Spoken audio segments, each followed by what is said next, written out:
বিসমিল্লাহির রহমানির রহিম।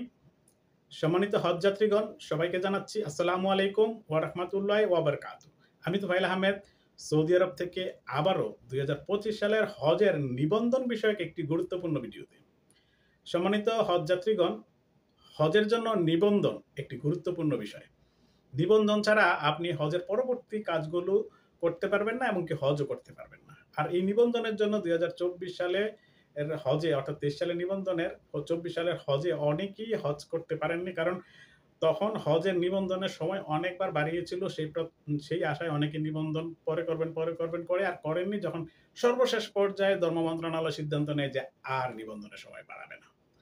তাই এই বছরও কিন্তু ২০২৫ সালের জন্য নিবন্ধনের দ্বিতীয় দফার শেষ মেয়াদ হচ্ছে ৩০শে নভেম্বর। আর এই ৩০শে নভেম্বরের আর বাকি আছে ২ দিন। আর এই ২ দিন বাকি থাকতে কতজন হজযাত্রী নিবন্ধন করেছেন সেটি এখন আমি আপনাদের সামনে তুলে ধরছি। আমি এখন ভিডিওটি ধারণ করছি ২৮শে নভেম্বর সৌদি আরব সময় দুপুর। এখন পর্যন্ত সরকারি মাধ্যমে নিবন্ধন করেছেন ৪,২১০ জন। আর বেসরকারি মাধ্যমে নিবন্ধন করেছেন ২৭,৯৬৪ জন।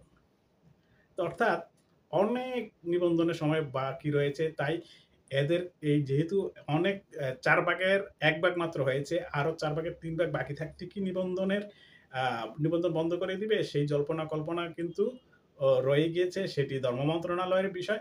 তবে আমরা আশা করি এত বিশাল সংখ্যক হজযাত্রীর নিবন্ধনের বাকি রেখে নিবন্ধন বন্ধ করবে না। অবশ্যই নিবন্ধনের সময় বাড়াবেন।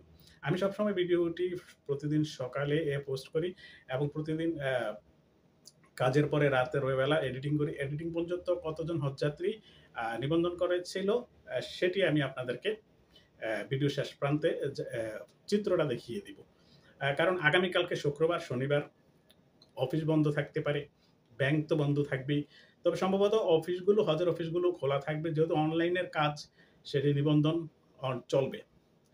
তবে নিবন্ধনের সময় বাড়বে কিনা সেটি, যেহেতু শনিবার মন্ত্রণালয় বন্ধ থাকবে, শনিবার হচ্ছে লাস্ট ডেট, তাহলে রবিবার পর্যন্ত আমাদেরকে অপেক্ষা করতে হবে। যদি তার আগে অনলাইনে তারা মিউচুয়াল মিটিং করে ধর্ম মন্ত্রণালয় এবং হজের বেসরকারি এজেন্সিগুলো যারা আছে তাদের নিয়ে যদি মিটিং করে সরকার সিদ্ধান্ত দেয়, তাহলে তো আপনাদেরকে জানিয়ে দেবই।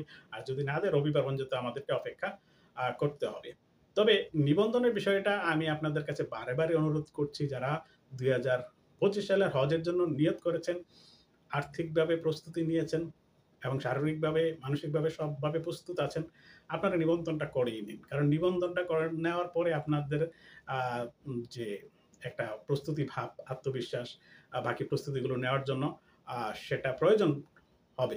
কারণ হজের জন্য আপনার শারীরিক, মানসিক প্রস্তুতিটা কিন্তু একটা বিশাল ব্যাপার। কারণ সৌদি আরব একটা ভিন্ন পরিবেশ, এখানে ওয়েদার ভিন্ন বাংলাদেশ থেকে, এবং সৌদি আরবের রাস্তাঘাট সবকিছু একটু পাহাড়ি পর্বত, সেখানে আপনার শারীরিক ফিটনেসটাও একটু গুরুত্বপূর্ণ বিষয়। যখন আপনি নিবন্ধনটা করবেন, তার মানে নিশ্চিত হলেন যে আপনি হজে আসছেন, আল্লাহ যদি আপনাকে সুস্থভাবে বাঁচিয়ে রাখে। তো তখন আপনি কি করবেন? আপনি শারীরিকভাবে প্রস্তুতি নেওয়ার জন্য সুষম খাবার, ব্যায়াম এগুলো শুরু করে দিবেন। কারণ আপনাকে সুস্থ থাকতে হবে। আর সুস্থ থাকতে পারলে সুন্দরভাবে, সুষ্ঠুভাবে হজ পরিচালনা করতে পারবেন। হজ ব্রতগুলো পালন করতে পারবেন এবং ইসলামিক সকল স্থানগুলো আপনি সুন্দরভাবে জিয়ারত করতে পারবেন। তাই নিবন্ধনের সময় বাড়বে কিনা ৩০শে নভেম্বরের শেষে, রবিবারের আগ পর্যন্ত যদি নিবন্ধনের সময় বাড়ে, আমি আপনাদেরকে অবশ্যই জানিয়ে দেব। এবং চিত্রে দেখুন যে বৃহস্পতিবার রাত পর্যন্ত কতজন সরকারিভাবে এবং বেসরকারিভাবে নিবন্ধন করেছে। সবাইকে আবারও নিবন্ধন শেষ করে হজের প্রস্তুতি নেওয়ার জন্য অনুরোধ করব। সবাই ভালো থাকুন, সুস্থ থাকুন, নিরাপদে থাকুন। আল্লাহ হাফেজ। আসসালামু আলাইকুম ওয়া রাহমাতুল্লাহি ওয়া বারাকাতুহু।